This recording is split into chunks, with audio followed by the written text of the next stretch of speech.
federal anunciou no início da semana a prorrogação do auxílio emergencial por mais 3 meses, ou seja, até outubro. Os valores são os mesmos que vêm sendo pagos mensalmente, pessoas que moram sozinhas, R$ 150, mulheres, chefes de família, 375 e demais beneficiários, R$ 250. Vamos falar sobre esse assunto com a Paola Loureiro Carvalho, ela que é diretora de Relações Institucionais da Rede Brasileira de Renda Básica, uma das organizações da campanha Auxílio até o Fim da Pandemia. Ela é assistente social, especialista em gestão de políticas públicas na perspectiva de gênero e promoção da igualdade racial. Olá, Paola, bom dia, seja bem-vinda. Bom dia, muito feliz de estar aqui de novo com vocês, conversando sobre essa importante pauta no Brasil atualmente, né? Compartilho essa felicidade com você, Paola. Bom, esse benefício é necessário, obviamente, para que as pessoas comprem comida, né? Mas o problema é que o Ministério da Cidadania continua aí com as mesmas regras para o acesso a essas parcelas. Você que já apontou aqui no jornal, já existem, né, várias vezes você já veio falando sobre as falhas, né, que acabam bloqueando as pessoas que têm direito a esse auxílio. Vamos repetir aqui, né, Paola, quais são esses entraves nesse processo? Em verdade, é importante que a gente diga que o ano passado, o ano de 2020, era o ano de implementação desse auxílio emergencial e, por óbvio, a gente sabia que naquele momento, com a complexidade da situação, né, e a forma que nós deveríamos garantir que as pessoas rapidamente tivessem esse benefício na mão para garantir o distanciamento, nós até relevávamos, né, uma série de entraves e obstáculos que foram encontrados pelo programa, porque uma implementação desse tamanho certamente gera algumas questões. Agora, nós fomos apontando esses problemas, fomos apontando, inclusive, soluções para esses problemas, e efetivamente o governo não deu ouvidos, né? Quando a gente vê que o governo já está indo para a quarta etapa do auxílio emergencial, quando renova por mais 3 meses, e permanecem as mesmas falhas do ano passado. Imaginem vocês que pessoas que o ano passado tiveram que recorrer à justiça para comprovar os seus documentos, para mostrar que estavam dentro dos critérios do auxílio emergencial, porque a base de dados dava de forma errada, que elas não estavam nos critérios, conseguiram comprovar e neste ano estão negadas pelo mesmo motivo do ano passado. Ou seja, o governo nem garantiu que aquelas pessoas que apresentaram a documentação e que estão nos critérios pudessem validar isso de um ano para o outro. E isso é uma questão absurda. Quando a gente aponta o governo e o governo responde que é uma falha no sistema, quer dizer, é uma falha que tu pode resolver em 2, 3 dias, e nós já estamos em julho, né, para um benefício que começou em abril. Então, essas questões se repetem e algumas questões muito graves, como, por exemplo, a questão das mães solo. A gente via agora, no programa anterior, ali, a questão das lideranças se mobilizando pela questão da alimentação e do acolhimento, né, dessas organizações que têm feito com as pessoas mais vulneráveis. Infelizmente, a gente sabe que uma dos braços mais vulneráveis nessa história toda são as mães chefes de família, que sozinhas precisam dar conta dessa retomada de trabalho, enfim, econômica, e também do cuidado com os filhos, né? No meio de uma pandemia em que nós não estamos vacinados, eu não estou, pelo menos, nem em primeira dose. Então, quer dizer, essas mulheres estão sendo cortadas do benefício neste último mês, sem uma justificativa, ou tendo benefício reduzido de 375 para 150 reais. Então, ontem nós nos organizamos para encaminhar um ofício novamente ao Ministério da Cidadania, cobrando essas questões, levantando 7 grandes problemas que nós ainda identificamos com os beneficiários, porque para garantir mais 3 meses é muito necessário que o governo resolva essas questões, né? Exato, e a população pobre, como você falou, principalmente a mulher chefe de família e também a mulher negra, não é? Quer dizer, além dessa questão toda, os negros é que estão sofrendo mais em relação a essa falta de dinheiro para comer, não é isso, Paola? Exatamente, na verdade são as nossas comunidades mais vulneráveis. Mas se a gente observar, e a gente sabe muito bem que o governo nunca quis um auxílio emergencial do tamanho que ele foi o ano passado, né? Na verdade foi uma grande conquista, tanto do Congresso Nacional quanto das organizações, porque o governo sempre foi contrário a atender 68 milhões de pessoas e também com benefício de R$ 600. Mas o que nos choca, né, é que essa redução de benefício que acaba afetando, obviamente, o conjunto da população, mas especialmente as mulheres, especialmente a população negra, a gente sabe que acaba afetando a vida das pessoas, porque pensa bem, né? Nós temos uma cesta básica que em todas as capitais está acima de R$ 600. Nós tivemos um reajuste no gás de cozinha que também não se compra a menos de R$ 100.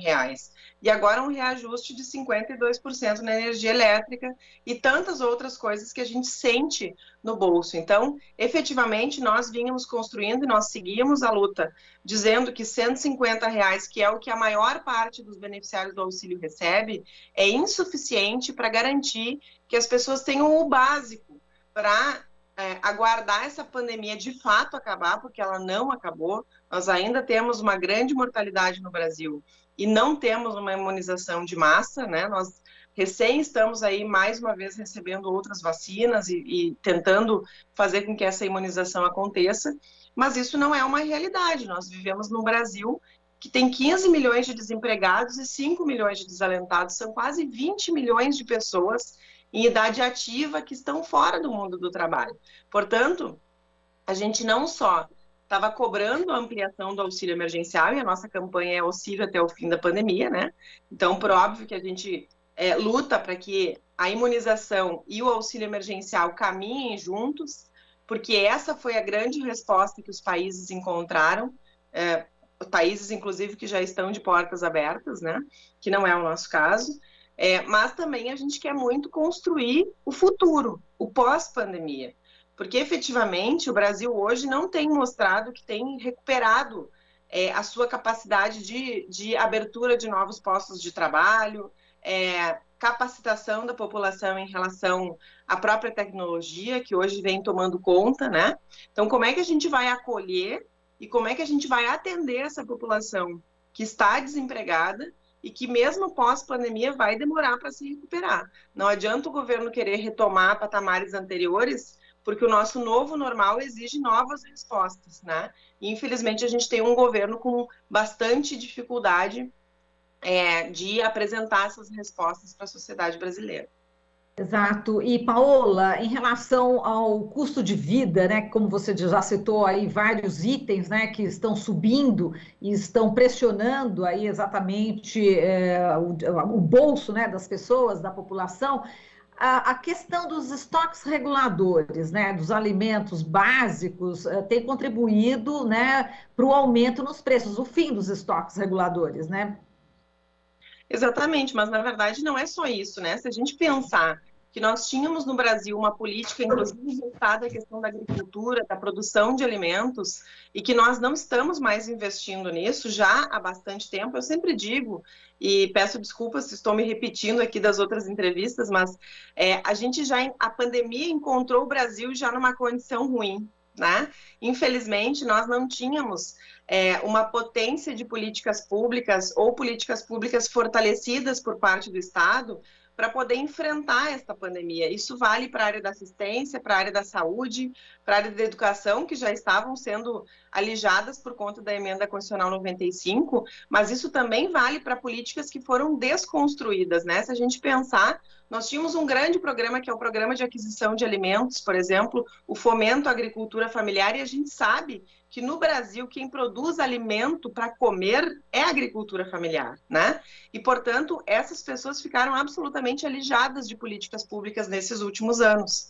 E, obviamente, reflete na nossa condição alimentar hoje, né? Tanto do ponto de vista dos agrotóxicos, né? Que também é uma grande sacanagem com a vida da população brasileira, né? Que acha que a gente pode comer qualquer coisa, mas também reflete nessas questões. O governo, inclusive, se esconde, e é bem interessante essa tua pergunta, porque o governo se esconde, tanto aqui no meu estado, né, que é o Rio Grande do Sul, quanto no Brasil, o governo se esconde sobre o crescimento do PIB no primeiro trimestre, mesmo sem auxílio emergencial, né? Só que se a gente vai olhar bem de pertinho esse PIB, esse crescimento que teve no Brasil de 1,2%, a gente percebe que este crescimento não chegou na população, não chegou em mim, não chegou em ti, não chegou na Dona Maria, no seu João. Esse crescimento do PIB é o agronegócio exportador, né? Que não é esse que nos traz alimento para o prato, que não é esse que traz emprego para o Brasil, que não é esse que faz com que a economia gire. Então, é bem importante que a gente fale sobre isso com a população, até para que as pessoas não se sintam culpadas individualmente. Parece que elas é que não estão conseguindo vencer a pandemia, conseguir o emprego, né? Na lógica que este governo gosta muito de dizer que o mérito é individual. E não é. Nós vivemos numa sociedade absolutamente excludente e que tem priorizado aqueles que têm mais.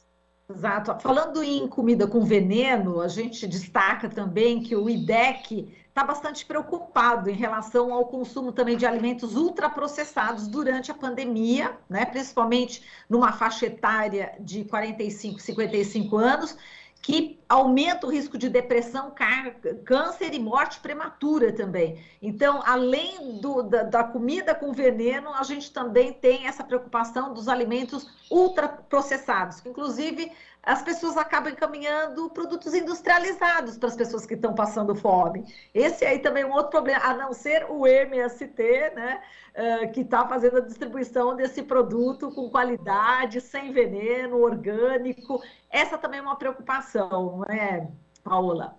Não, sem dúvida. A gente sabe que quem tem fome não só tem pressa, como acaba, por óbvio que uma cesta básica, né, que é comprada num grande supermercado, ela mata a fome imediatamente, né? A gente sabe disso. Mas, de fato, isso que tu traz é bem importante, né? A gente tem parcerias com movimentos da terra, como o MST, mas também como o MPA, como tantas outras organizações do campo, que têm solidariamente montado cestas alimentares, de fato, que englobam outras questões, né? Só que isso eu acho que passa, e aí vou fazer uma provocação aqui a quem está nos assistindo, né? Óbvio que a cesta alimentar é fundamental, a gente sabe que do ponto de vista da logística e da manutenção acaba sendo mais fácil, né? Essa cesta industrializada que compra no supermercado, mas acho que a gente tem no Brasil que vencer, e a pandemia tem nos mostrado isso, o quanto é difícil a gente romper com essa lógica no Brasil, que é uma lógica do preconceito, uma lógica da não garantia de direitos, que, na verdade, para pobre serve qualquer coisa, né? E, em verdade, a gente precisa cada vez mais falar sobre isso, né? E vencer essas questões. A gente precisa trabalhar, e por isso que eu super incentivo todas as propostas, todas as iniciativas agora na pandemia, que tem matado a fome do povo, porque felizmente a gente tem essas articulações, porque se não tivéssemos, o povo estaria numa situação ainda mais grave, né? Mas a gente precisa entender que é preciso constituir políticas públicas, né? Porque a gente sabe, inclusive, que a perna das organizações também depende, né? Se a gente comparar lá no início da pandemia, nós tínhamos mais pessoas em condições de doar, mais pessoas em condições, porque nós também não sabíamos que essa pandemia se arrastaria por tanto tempo por falta de medidas do governo. Então, todo mundo sentiu, né? Esse impacto inflacionário, ele chega em todo mundo, até em quem doa, né? Então, por que é tão importante a gente consolidar políticas públicas? Porque elas têm que dar sequência, não é uma questão de hoje eu posso, amanhã eu não posso, né? Hoje a gente conseguiu mobilizar 200 cestas, amanhã a gente consegue mobilizar 100, essas outras 100 famílias ficarão sem atendimento. Então, as pessoas não podem escolher se hoje elas vão comer, amanhã elas não vão comer, né?